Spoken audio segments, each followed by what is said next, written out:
I'm very, very excited for this next fireside chat because I believe that it's bringing two worlds together. Let's put our hands together for two amazing speakers. A man that goes by just two initials, GB, Olugbenga Agboola, who is the co-founder and CEO of Flutterwave. Let's put our hands together for him as he makes his way to be the guest for the fireside chat.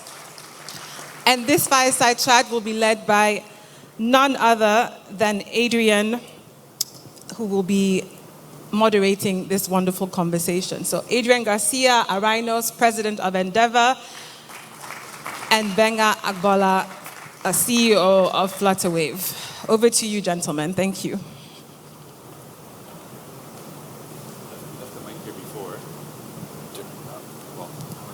Perfect. I'll see your mic for a second while we tell this. We left our mic somewhere else anyway. But since you couldn't get enough of me, another panel, but this time it's actually going to be GB speaking here.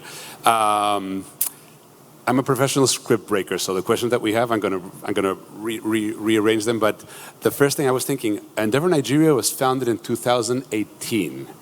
And you became an Endeavor entrepreneur shortly after. I think that Tayo was the first and you were the second.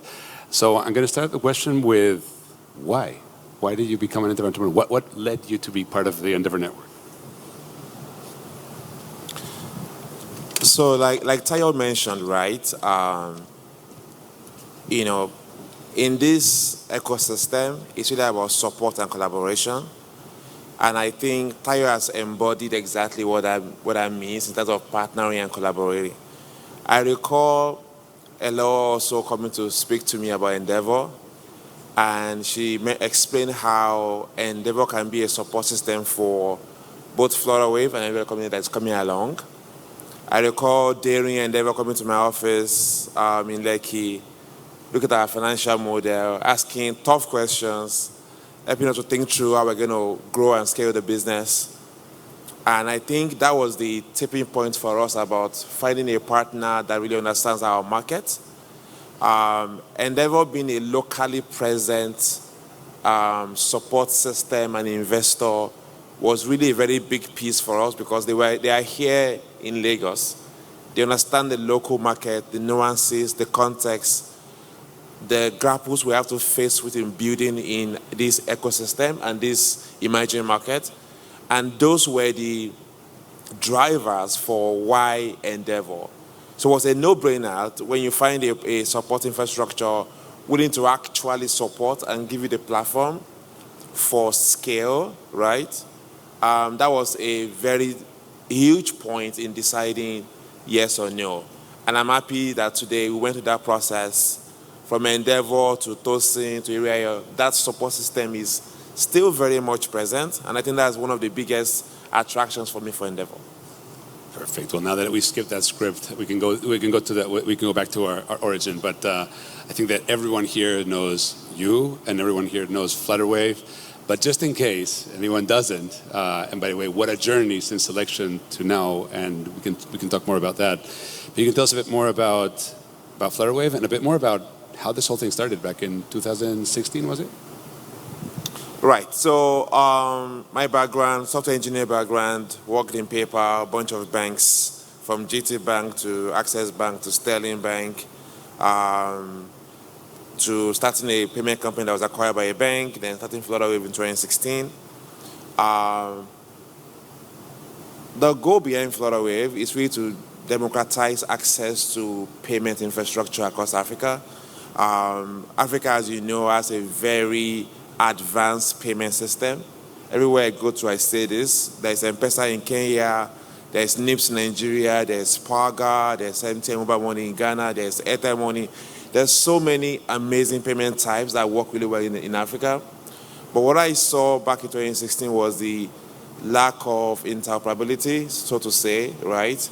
If you recall back in the day, if you go to a retailer's shop in Lagos, you will see a POS for Value Card, a POS for MasterCard, a POS for Verve Card. And you have to have different devices for different card networks. So that was the problem we saw back then. And also how difficult it was for an average African business to access payment types that are global, access American Express, Discover, PayPal, International Visa and MasterCard. Those were the problems we saw back then. And we decided to build one API to connect all these payment types together and build that infrastructure. Obviously, it's a very tough challenge to take on. You have to try to go to every country, get licensed, get regulated. You have to build a network of merchants who are willing to use that platform. And that has been the journey we've been on for the past 8 years now. I recall I used to feel like a new guy when I met Tayo. Now I feel as old as Tayo in this game. It's really been 8 years doing this. So it's been been a very interesting journey. At the same time, rewarding. We've seen so many companies we're powering, scaling and growing. And in that sense, we see some of my early employees as well starting amazing companies, and that's really inspiring to see. Now we're also learning from them. And so it just creates a cycle of growth, which is really, really interesting. So Flutterwave is just that payment infrastructure, helping businesses and enterprises to expand globally. Yeah. Have you been able to, you were talking a bit about the employees that have left and started other companies. But in the end, what I was talking about before about the multiplier effect, you're a multiplier. This is the multiplier. This is what we want more of you in the ecosystems. Have you been following a lot of the entrepreneurs that have come out of your company? Have you been tracking them? Oh yes, I'm always tracking them. Very proud of doing amazing work. Some of them are here today, I think. There's so many of them from Lemfi. Last week we selected Lemfi in the Dublin Yes. ISP, so one more. I remember texting, I said, which one? Well done. Proud of Lemfi, there is SendSpring, there is VendHQ. There's so many of those guys building amazing companies, and it's just impressive to see. The Flutterwave mafia. It's interesting because we use this mafia term to describe, how other companies flourish from starting from. And Reid Hoffman, the founder of LinkedIn, is on our global board at Endeavor. And whenever we talk about the mafias, and it all started with the PayPal mafia. And whenever we speak about mafias, he always says, "Can we call it some other word? Can it be the PayPal gathering, or the PayPal boys, or whatever it is, but not the mafia?" But it is true that it does form this effect. Let's call it an effect. And Flutterwave has definitely had that effect. You were speaking about feeling old and the aging and everything. And I think that one of the parts of aging is also the sector. I mean, fintech is a competitive sector, but also a highly regulated sector. Tell us a bit more about that. How is it working in that heavy regulated field, and how is working with regulators, not specifically in Nigeria, I think all over the world, in any country you go in the world, it's a challenge, no? I think when you start in fintech, you start with tech, then you go to the fin over time, right? You start with the APIs being very fancy, happy about that. Then you start moving to the core, regulated side of the business. Then you start calming down gradually, right? And, I recall a convo with Tayo. Sorry, Tayo, I'm putting on the spot. And it was like, GB, we need to go to Abuja and talk to our regulators. I was like, what's he talking about? Like, I have APIs to build here. And but now I'm like, Tayo is so right. We have to obviously engage all our stakeholders. We have to ensure that, things are being done properly. We have to think long term over short term, And those are some of the things that we're also doing now as a company. And it's good to see, companies like Paga who have been here for 15 plus years and they're still thriving.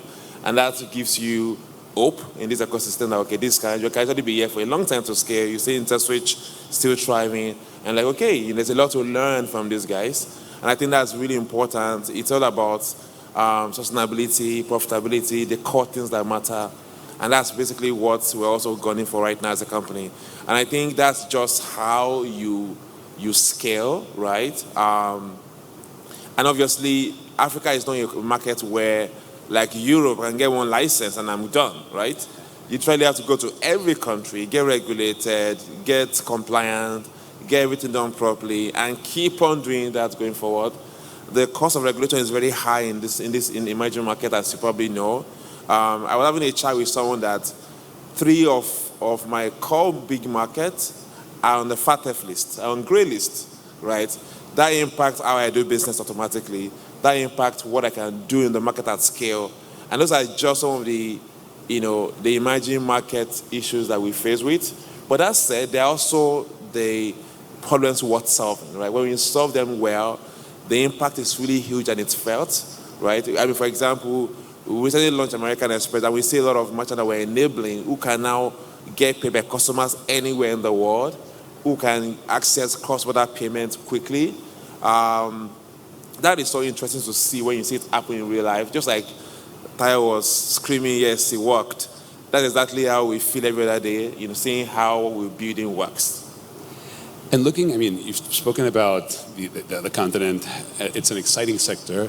But what excites you about the future, looking ahead in the next few years? What excites you about the opportunity in the sector?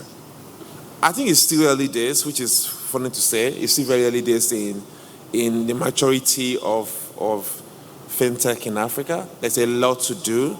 Obviously, as Africa gets better and the macro gets better, that will obviously impact payments. And it's very exciting to see. And again, payment is partnerships. For any payment systems you see out there, it's just stacks of partnerships, collaboration, bank networks, acquirers, card schemes, wallet operators, APMs, compliance infrastructure. Different things make up a payment system to work really well. So I think collaboration is the way to go, right? Partnering, working together, partnering for success together. You can compete and still keep it friendly. That's possible.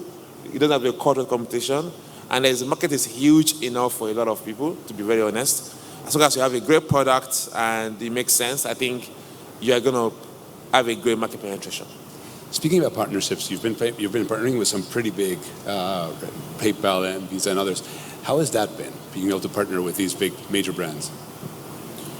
I think we understand very, very deeply how you can build this thing without partnerships, right? We see that very, very often. We understand the fact that, you need to build the right level of trust to be able to get partnerships done. At the end of the day, fintech is a trust business, and you have to be able to build that trust with your partners and then use that to scale. That's what we see. That's what I see in my journey for partnering. And I think being able to embody that is very important. People partner with folks that they like, frankly. And at the end of the day, it's people that partner. People make businesses. So I think that is key, as we've seen so far.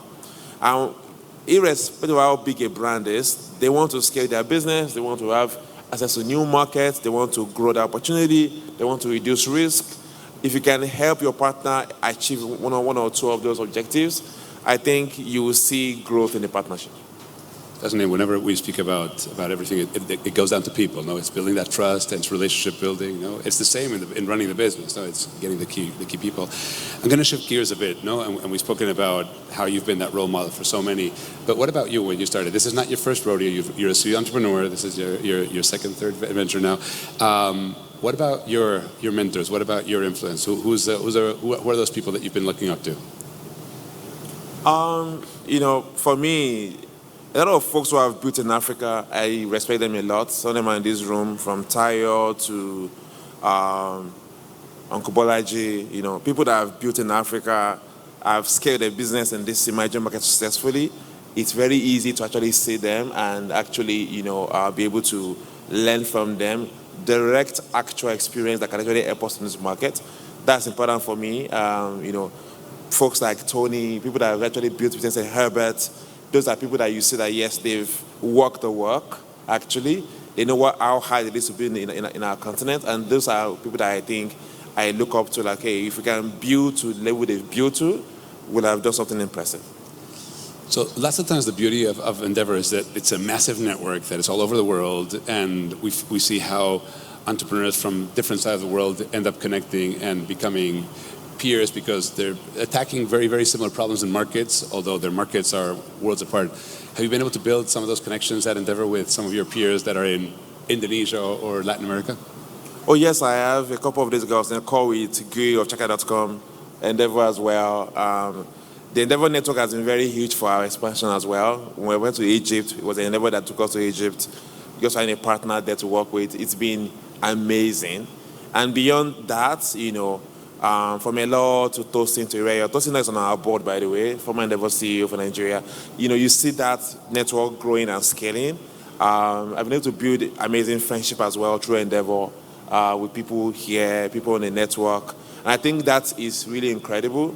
And I think Endeavor is one of the closest knit group network I belong to right now, where I see entrepreneurs who are in my market, who have my problems. we can talk about the same issues because we're in the same market, and that is really important. And I think the way Endeavor has localized yet globalized Endeavor is very interesting, where I can talk to local entrepreneurs in market, yet talk to people globally as well. And that I think it's been a very key factor for success. I think it's been great. And I think we've seen that evolve as well over time. I've got to become an entrepreneur, to become a board member, a mentor, and that I think is just impressive. And Endeavor is deliberately encouraging that to happen. Well, Jimmy, I'm honored to have been able to speak with you here. I'm starstruck because you are the multiplier for us, and when we sit in our office in New York and we think about who those multipliers are in the different markets in which we operate, you definitely come up as one in this market. Congratulations on an amazing journey. Looking forward to so much more, and thanks for doing this. Thank you for having me.